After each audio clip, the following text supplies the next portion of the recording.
اعوذ باللہ من الشیطان الرجیم بسم اللہ الرحمن الرحیم صلی اللہ علی النبی الامی وآلہ صلی اللہ علیہ وآلہ وسلم صلاۃ و سلام علیک یا رسول اللہ۔ اگر کسی لمحے کو اور کسی وقت کو، کسی رات کو، کسی دن کو اللہ کے کسی محبوب شے سے نسبت ہو جائے اور وہ شے اس لمحے میں آئے تو اس نسبت کے لمحے، اس لمحے کی جو نسبت ہے اس کی وجہ سے اللہ پاک اس پوری رات اور پورے دن اور پورے اس مہینے کو ہر شے سے بلند کر دیتا ہے۔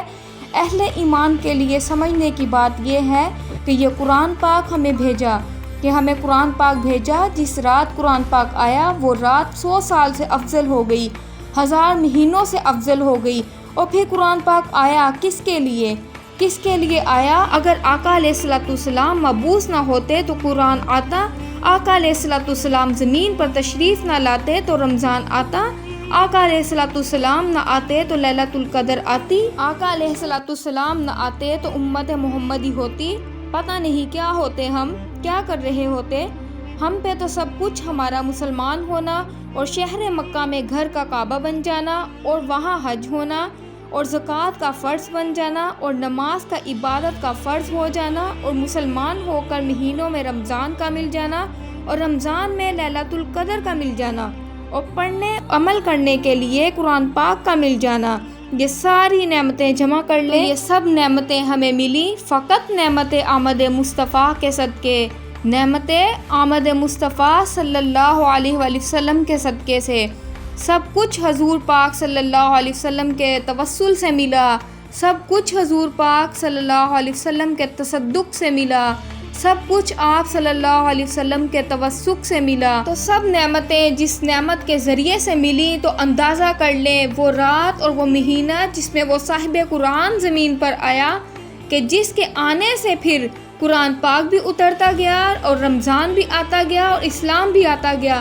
تو جس رات میں، جس مہینے میں وہ ہستی آئی جس کی خاطر رب کائنات نے ساری کائنات کو بنایا، 1,24,000 انبیاء کو بھیجا ہے، بزم خلق سجائی ہے، جس کی خاطر ڈوبے سورج کو پلٹ دیا ہے، جس کی خاطر نظام شمس و قمر بدل دیے ہیں اور جس کی خاطر دوزخ اور جنت کا نظام بنایا ہے، جس کی خاطر شفاعت بنائی ہے، جس کی خاطر تخت پر ایک کرسی دائیں جانب رکھی جائے گی اور مقام محبوب پر جس کو بٹھایا جائے گا، اور جس کی خاطر سب حساب و کتاب کے بعد وہ ہستی جس کے لیے کہے گی اس کو بغیر حساب کے معاف کر دیا جائے گا۔ اس کی محبتوں کا یہ عالم، حضور علیہ الصلوۃ والسلام کے ساتھ اس کی محبتوں کا یہ عالم، اس کی چاہتوں کا یہ عالم، اس کے اکرام کا یہ عالم۔ تو جس رات اور جس مہینے میں وہ ذات پاک آئی، اندازہ کر سکتے ہیں اس مہینے کی فضا، آب و ہوا، اس میں اس کی رحمتیں، اس کی برکتیں، اس کی نعمتیں، اس کی خوشیاں، اس کی ادائیں، اس کی رضائیں کس حال میں ہوں گی، کس حال میں ہوں گی۔ اس مہینے کے لطف و کرم کا کیف ہی کچھ اور ہوتا ہے۔ لہٰذا میں تو کہتی ہوں کہ ماہ رمضان کو تو فضیلت ملی قرآن پاک کے صدقے سے، اور قرآن پاک کی اور رمضان کی نعمت ملی صاحب قرآن کے صدقے، حبیب رحمان کے صدقے۔ 100 لاکھ رمضان ہو تو مصطفیٰ کی ایک آمد کے لمحے پہ قربان ہو، کروڑوں رمضان آقا علیہ الصلوۃ والسلام کے لمحے ولادت پر قربان ہو۔ جب اللہ رب العزت نے قرآن پاک اتارا تو 7 قرآن پاک کے لاکھوں فرشتوں کو زمین پر نہیں بھیجا، قرآن پاک اتارا تو ستاروں کو زمین پر سائبان بن کر نہیں اتارا، قرآن پاک اتارا تو کعبۃ اللہ کے بتوں کو الٹے منہ نہیں گرایا، قرآن پاک اتارا تو مکہ اور مدینہ کی گلیوں کو روشن نہیں کیا ظاہری روشنی کے ساتھ، قرآن پاک اتارا ہدایت پر نور دینے کے لیے۔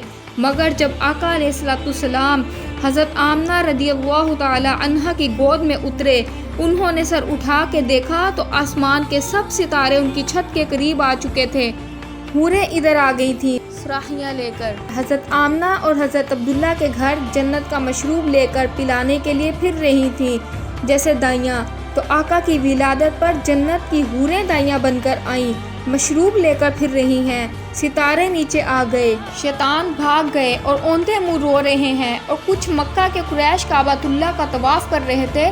اچانک انہوں نے دیکھا کہ بت اوندے منہ گر پڑے، وہ دوڑتے ہوئے باہر آئے کہ بت گر پڑے ہیں، کیا ہو گیا ہے؟ ایک یہودی عالم کھڑا تھا، اس نے کہا، اس کی چیخ نکلی، ہاں ہم نے کتابوں میں پڑھا تھا جب مکہ میں کعبۃ اللہ کے بت اوندے منہ گر پڑے اور یہ ہو جائے اور وہ ہو جائے اور یہ علامتیں ظاہر ہو جائیں تو سمجھ لینا کہ نبی و آخری زماں اس شہر میں پیدا ہو گئے ہیں۔ تو آج نبی و آخری زماں آ گیا ہے۔ انہوں نے کہا تلاش کرو، دوڑتے تلاش کرتے رہے تو پتہ چلا کہ قریشیوں کے گھر میں ایک بیٹا پیدا ہوا ہے۔ قریشیوں کا کون سا گھر؟ دوڑتے تو پتہ چلا عبد المطلب کے مرحوم بیٹے عبداللہ کے گھر حضرت آمنہ کی گود میں تشریف لائے ہیں آقا۔ تو وہ لمحہ جس مہینے میں ہوگا اس مہینے میں رحمتوں اور برکتوں کا یہ عالم کیا ہوگا۔ لہٰذا میں اس پیغام پر اپنی بات ختم کرتی ہوں کہ 11 ماہ آپ فرزانہ بن کر گزارتے ہیں۔ فرزانہ کہتے ہیں عقل مند کو، یعنی 11 ماہ آپ فرزانہ بن کر گزارتے ہیں، اور اس ماہ آپ 12 ربیع اول کو آپ دیوانہ بن کر گزاریں۔ اس مہینے کو آپ وقف کر دیں، نظر کر دیں، حضور کی آمد اور ولادت کی خوشیوں میں، جشنوں میں خرچ کریں۔ حضور صلی اللہ علیہ وآلہ وسلم کی ولادت کی خوشی میں اللہ پاک پورا سال اس خرچ کا بڑا بابرکت اجر دے گا انشاءاللہ۔ حضور پاک صلی اللہ علیہ وآلہ وسلم کے میلاد پر کیا ہوا خرچ کہیں جائے گا نہیں، کچھ لائے گا۔ یہ ان کے لیے بتا رہی ہوں جو حساب کتاب کرتے ہیں، کچھ جائے گا نہیں بلکہ لائے گا، حساب کتاب والوں کے لیے۔